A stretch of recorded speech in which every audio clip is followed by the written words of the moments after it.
ভালো হয়ে যান, আর না হলে এই বাংলাদেশে আপনাদের রাজনীতির ঠিকানা হবে না।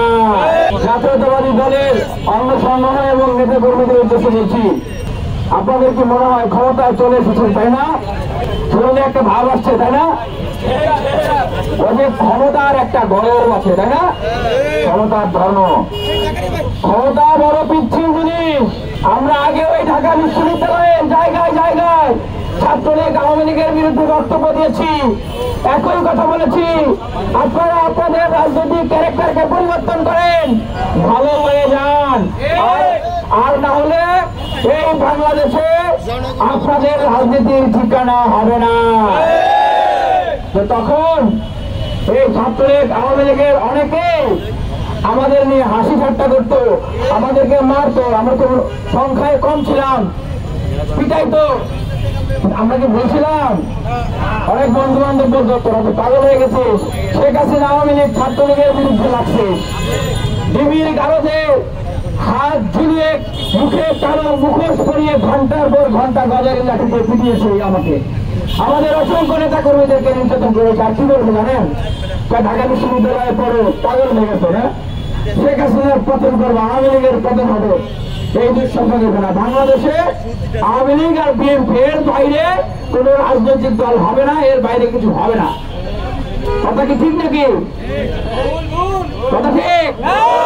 কথা ভুল? কথা ভুল। দেখেন, আমরা বিএনপি শত্রু না, যুবদল, ছাত্রদল, কৃষক দল, শ্রমিক দল, আমরা তাদের শত্রু না।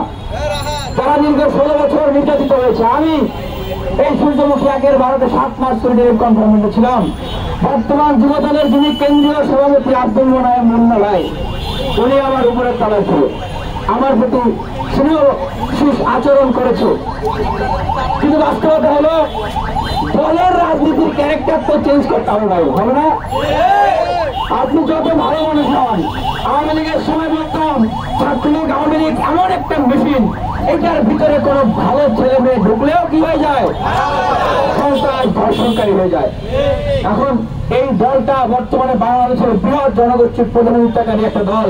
তারা যদি তাদের ক্যারেক্টার না চেঞ্জ করে, ওইখানে ঢুকলে যদি একটা ভালো ছেলে মেয়ে সন্ত্রাস, চাঁদাবাজ, ধর্ষক হিসেবে বের হয়, তাহলে এর দায় কার?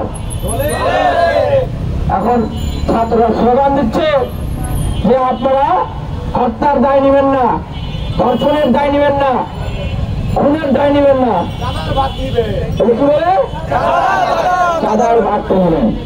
চাঁদার ভাগ যদি নেন, এগুলো দায় নিতে হবে না? দেখেন, আমরা আজকে ঘোষণা দিচ্ছি সমগ্র বিপ্লবী ছাত্র জনতার উদ্দেশ্যে, আজকে থেকে টিএসসিতে একটা স্কোর বোর্ড করে দেওয়া হবে। কি করা হবে? ক্রিকেট খেলার যেরকম স্কোর বোর্ড দেখেন, স্কোর বোর্ড হবে। সেই স্কোর বোর্ডে 5 আগস্ট পরবর্তী সময়ে কোন রাজনৈতিক দলের হাতে কতজন খুন হয়েছে সেটা সেইখানে লেখা থাকবে।